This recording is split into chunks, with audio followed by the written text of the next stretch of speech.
Welcome, everyone. One of the best ways to prepare for the IELTS speaking test is to see it in action. That's exactly what we're doing today with this complete mock test from Spinta. As you listen, think about what the candidate does well and where they could improve. Afterwards, we'll compare notes with a full performance breakdown. Let's begin. Good morning. Can I have your full name, please? Good morning, my name is AishaKhan. I was born in a small city but moved to the capital for university and work. I usually give my full name in official forms, but most friends call me Aisha, which feels more natural and warm. Where are you from originally? I come from a coastal town about 3 hours from here.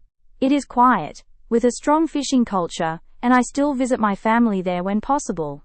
The pace there is slower, and I enjoy the contrast with city life. Do you work or study at the moment? I work full-time as a project manager in a technology company. My role involves coordinating teams across different time zones, planning schedules, and ensuring deliverables. I appreciate the variety and the problem-solving, although sometimes it can be quite intense.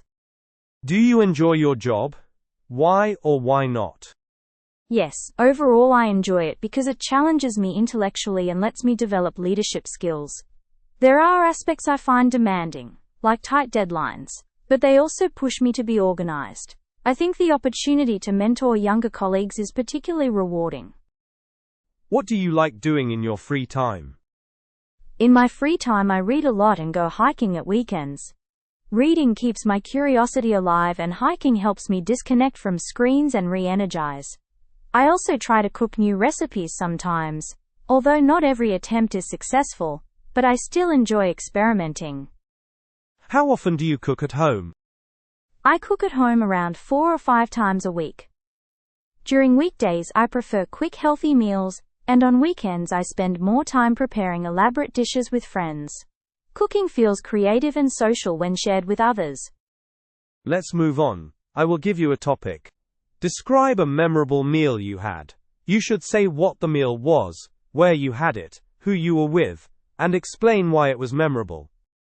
One memorable meal I had was at a small family restaurant when I visited my grandmother in the countryside last year.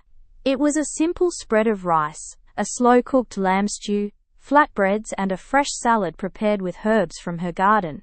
I was with my parents and 2 cousins, and we sat around a low table talking for hours. What made it memorable was the combination of flavors and the atmosphere. Everyone sharing stories and laughing, and the food tasted like home in a way that felt reassuring. Also, my grandmother had adapted an old recipe, so the stew had spices that reminded me of my childhood but with a subtle new twist. It was one of those meals that felt like more than eating, it was connection and comfort all at once. Right. Why was the stew special? The stew was special because it had been simmered for hours, letting the flavors deepen, and my grandmother had used a particular spice mix she keeps secret. There was a gentle sweetness and warmth that balanced with the herbs, and that combination brought back many memories for me. Okay, let's move on to the next part. Do you think people in your country eat more at home or outside nowadays? I think more people are eating outside now compared to the past, especially in larger cities, where working hours are long, and convenience is important. Cafes and delivery services have grown rapidly. However, home cooking still remains important culturally, particularly for family gatherings and traditional celebrations. How has eating out changed recently? Eating out has become more diverse and health-conscious. There are more international cuisines available, and restaurants often cater to dietary preferences like vegetarian or gluten-free.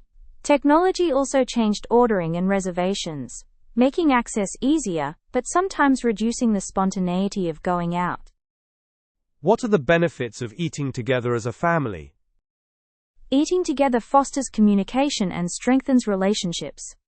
It is a chance to share daily experiences and support each other. For children, family meals can encourage better eating habits and provide a stable routine. Socially, it reinforces cultural traditions and shared values. Do young people care about traditional food?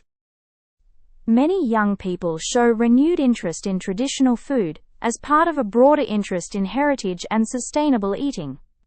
Some do prefer fast or globalized options, but others are curious and want to learn recipes from elders, or adapt traditions in modern ways. Interesting. What about health? Are people more concerned now? Yes, there is greater awareness about nutrition and health now. People pay attention to ingredients and portion sizes, and there's a trend towards plant-based diets in urban areas. Public health messaging and social media have played a part, though misinformation can be an issue sometimes. Thank you. That is the end of the speaking test. Thank you very much. It was a pleasure to take part. The candidate demonstrated Band 8.5 level performance. Notable errors included saying I have been living here since 5 years when it should be I have been living here for 5 years, and saying the sauce was a little too salt when it should be the sauce was a little too salty. There was also a conditional slip. If governments would focus more, that should be if governments focused more. These slips were occasional and did not hinder communication. Fluency was smooth with natural pacing, only minor hesitations like, when correcting herself. Vocabulary was precise and varied with expressions such as problem-solving, reconnect, and plant-based diets used appropriately. Grammatically, the candidate used complex structures accurately for the most part, though there were a few very small errors in prepositions and modal use. This performance merits Band 8.5 because communication was clear, fluent, and flexible, with a wide range of vocabulary and only infrequent lapses. To reach a higher band, she would need near-perfect accuracy in occasional complex structures and eliminate the remaining slips in tense and preposition use. Thank you for practicing with this IELTS speaking mock test. Visit Spinta for more comprehensive mock tests and personalized feedback to boost your IELTS score.